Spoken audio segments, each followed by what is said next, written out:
Oh yes, nangirira amanyi go mukama omwaka gwa mukama ogw'okuganja ogw'okwagalibwa wenna mpuliriza mukama akumpere ky'osinga okuba nti oyagala osobola okuba nti ofuna ssente, osobola okuba nti ofuna ebintu ebyenjawulo era osobola okuba nti okakkana mukama akumpere omukisa buli kyoyagala osobola okuba nti okifuna. Wetwogerera mukyala mukulu amanyikiddwa nga Rema Namakula asobola okuba nti akolera mukwano gwe akabaga yes akabaga ak'enjawulo era akabaga kano yakoledde mukwano gw'enfanfa amanyikiddwa nga Evelyn Namulondo.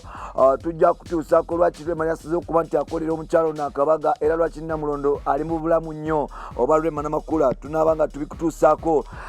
N'ekirala ssente za Museveni zigenda maaso n'okuba nti zikola. Ssente za General Yoweri Kaguta Museveni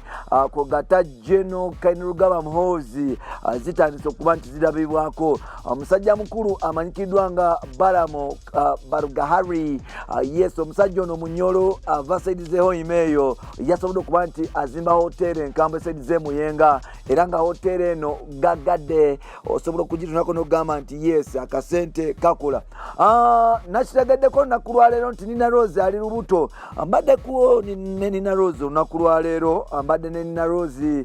nemberako ne Palaso nemberako ne Zexi 10 birangirangi olunaku lwaleero tubadde awo ku interview emu ku in fact tubadde awo ku Galaxy FM nga tunyumyanyumyamu kaawo wendabidde Nina Rose nga ali lubuto naye tetumanyi yamuwadde lubuto tetumanyi oba olubuto luno lwani oba jjukira bakaddamu okuba nti bakola ne black market tetumanyi oba lubuto lwani tetumanyi oba lwashuwa tetumanyi ennaku zino omusajja ki agenda mu maaso n'okuba nti oba oliawo akwana Nina Rose naye nga ate Nina Rose avudde n'atugamba nti ekyo kisajja ne bwe kikoma tasobola kuba nti abeera nakyo. So zezembo zetugenda okuba nti tukutuusako olunaku lwaleero biki ebadde bitambuddemu eno mu weekend eno waliyo emipiira Arsenal egenda kukwata Newcastle, Chelsea ekwate Manchester United, Liverpool nage egenda kusamba. Osobola okumbuulira ttiimu ki gwe gyowagira era wani g'osuubira obuwanguzi over the weekend. Tusobole okuba nitutambula ffenna tukwaniriza ku mukutu gwaffe omuganzi ogumanyikiddwa nga Uganda Mukamuli amanya n'eddoboozi bamutantambi Jimson Amaru Kiboya Maxud Junior made in Uganda. Webale kuba nti otambula naffe webale kuba nti osubscribing webale kuba nti obeerawo n'ogamba nti Limoja Jimson yalina okuba nti atambula naffe. Leero Levikson asobodde okuba nti apafuminga ku African Fest Dubai eyali agipafumize ku Edrisa Kenzo Musuuza kwe yatwalira ne Grenade Official ne batandika okubateekako ekiboozi nti Kenzo ne Harmonize basodomizing musajja mukulu amanyikiddwa nga Grenade Official ebigambo byali bya mukyala Grenade amanyikiddwa nga mukyala bamuyita Magi kati sawa zino ye mukyala Rabadaba. Yes bampita Ntambi Jimso Rich Boya Maxud Junior yes nze atuddeho okuba nti nkutuusaako ebice bitambula mu ggwanga lyattu Uganda. Now mukyala mukulu amanyikiddwa nga Rema Namakula yasobodde okuba nti akolera mukwano gw'enfanfe. Omukyalo ono actress mu Uganda. Omukyalo ono obaoliawo is among the 5 stars mu bayimbi mu ba stars ab'enjawulo. She's a star. Sitobola kugana nti she's not a star kubanga amanyikiddwa buli star especially owa new generation ba Spice Diana ba Lydia Jasmine ba Carol Nantongo ba Judith Hadi banji ba star bonna basajja ba Mystery buli musajja yena abadde agenda maaso buli musajja yena abadde agenda maaso n'okuba nti oba oliawo amwogerako. Omwalo no bamanyiko okubeera nti ali real. Amanyi ennaku zino life nzibu nnyo ofuna mukwano gwo naye nga mukwano gwa kukeneka ofuna abakyaliwo naye nga kyaliwo wakiyaye ate n'olwekyo okufuna abantu abali real bazibu kyova olaba nti bwofuna omuntu ali real beera steady oba oyagala ki. Even Namulondo abantu bonna bamwagalako olw'okubanga ali real nti omukyalo ono bw'aba ayagala. Omukyalo ono Rema yasaze okuba nti amukolera akabaga akabadde ak'ettabu ennyo ng'amwebaza ebirungi byaze ng'amukolera obutabeera traitor obutabeera Judas obutabeera betrayer obutabeera gwe obutabeera toxic friend obutabeera omukwano oyo ng'alina olugambo omukwano oyo nga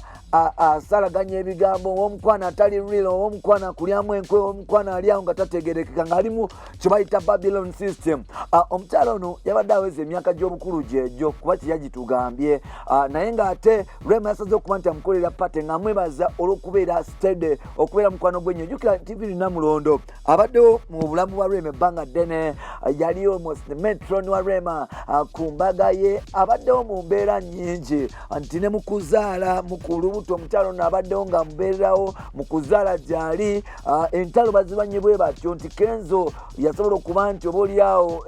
yayitayoko ewa Evelyn Namulondo mu kusooka n'agenda ewa Rema balwanye entalo bonna so nolwekyo abadde n'agamba nti such amazing friend alina okuba nti obaoliawo amwebaza olw'ebirungi byagenze mu maaso n'okuba nti amukolera era ng'avudde n'agamba nti mu mikwano gyonna talaba nk'omukyala amanyikiddwa nga Evalina oba Evelyn Namulondo mpolampola Eva oyo mukyala bambi si wa bigambo bingi nnyo naye alina action si wa bigambo bingi nnyo naye ali very stubborn nti like she's yo mukyala oyo abeera crazy ali amazing buli wabeera mu bantu alina ebintu byakola ebinjawulo so n'olwekyo mukyala mukulu amanyikiddwa nga Rema Namakula yasaze okuba nti amukolera kapate amazaalibwa amalungi jjukira nti yes obulira okola ebirungi osimibwa era nga tubagaliza birungi byerere mpolampola nsikiriza nveewaawo nkutwaleko ewaani Balamu mugamba nti Balamu simanya buli sente zaalina simanya za Museveni simanya Balamu yali muwagizi wa Besigye era sente era BNRM simanya Balamu sente zabba za Kainerugaba Muhoozi simanya talina simanya radio sizize simanya biki Balamu ono agenda mu maaso n'okuba nti abazikiriza n'okuba nti asirisa ebigambo byammwe omusajja ono yasobodde okuba nti azimba hotero mpya tukunamba ehotero eno erisaidize Muyenga mpolampola hotero eno nnungi nnyo nti Balamu oba oliawo sente zafuna alina wayinze wasobola okukola investment ebiseera bisinga abadongo bafuna sente basuubira nti nenkera bagenda funa nti abadongo bamalira sente mu bintu ebitayamba n'ebitagasa olina akwata sente n'afunamu obukyala n'abutambuza olina afuna sente n'azitwala n'agendamu mu trip e Dubai n'aspendinga n'obukyala at the end of the day n'amaliriza nga talinawo nkera agenda kufuna so n'olwekyo Balamu yasobodde okuba nti agula Balamu mukuba nti oba oli atugamba nti afuddewo hotero abantu batandise okugamba nti Balamu wali badde nga oba oliawo weesunako nnyo kubanga mu bubbi gwe omu ku bannamba emu nti osobodde okuba nti obba gavumenti ya NRM ne President Museveni era omuzimbyemu ebizimbe katusuubire nti oba oliawo ebizimbe bino byozimbye byogamba hotero gyozimbye eyo jjukirawo ne Uganda buli obeera omuvubuka omuto oba nga olina byokola nga abantu bakumanyi nnyo nga bakumanyira mu mbeera ya yala oba nga oli muto ebiseera ebisinga ebintu bagamba si bibyo tulina omugagga bamuyita Miss Kigundu amasinga bamuyita Mutawazi omugagga oyo ebiseera ebisinga buli wakolayo ekintu nga bagamba oyo hamu oyo akolera ba Museveni oyo hamu biki so like nti oyo omwana omuto sente yazijjawa era olwaleero wengenda funa wano ku sente abantu batandika ogamba oyo Jimusoyo oyo Jimusoyo kirabika akolera bagundi oyo Jimusoyo kirabika akolera bajini naye nga ndi hasola ssebo kera kumakya nengenda nekinoonyamu nensaba Mukama nampa blessings endala nekinoonyamu nenfata nensoloza 10 nenfunayo akakadde nenteeka awalala naye ate zifuna ennyinyi nga bagamba oyo Jimusoyo kirabika akolera gavumenti oba Jimusoyo kirabika alimu wa Bobi Wine oyo batola sente bajja sente bulayo oba Jimusoyo kirabika ge oba Illuminati but at the end of the day it is God's blessing so nolwekyo ngera gamba ina omuntu agamba nomala oba sente ozijewa oba sente ozijeja ngamba nti Balamu abaddewo okumala ebbanga he has been working for a very long period of time it is his time to harvest what has been byabadde akolerera like waliwo emyaka gyotukako ngo olina kukola bintu oba oli abigenda mu myaka gyo nze nsubira ku myaka gya Balamu akahotero tetwali mwogeredde nnyo ate bannayuganda ne tukisuuta ne tugamba nti kati simanya akasente kubanga gye emyaka gye gyalina kukola hotero abaddeyo ku street nga hasolinga Balamu abadde otegesa ebivulu Balamu akubye zi campaign Balamu akoze ebintu ebyenjawulo kati kekaseera okuba nti oli abeera ne investments ezaddala and is still obanga oli mu mudongo let's support each other this is lwakuba mpagira yero oba red oba green oba what bino bintu byansi it is just political party but at the end of the day twetaaga development defiance tesobola kukola mu ggwanga lyattu Uganda teri si erimu defiance yali ekulakulanyeko so nolwekyo politics aside Konks Balamu big up on yourself kansuubire muganda wange emirimu genda giwa abavubuka nga bwe kirina okubeera kibeera Balamu emirimu giwa abavubuka ate nga tososodde nti ono Muganda simanya Munyankole simanya Musoga abantu bawe emirimu nga bebasanidde Uganda esobole okuba nti oboli awo kunyumirizaamu nange munsabire nzimbeyo ka hotelo kamungu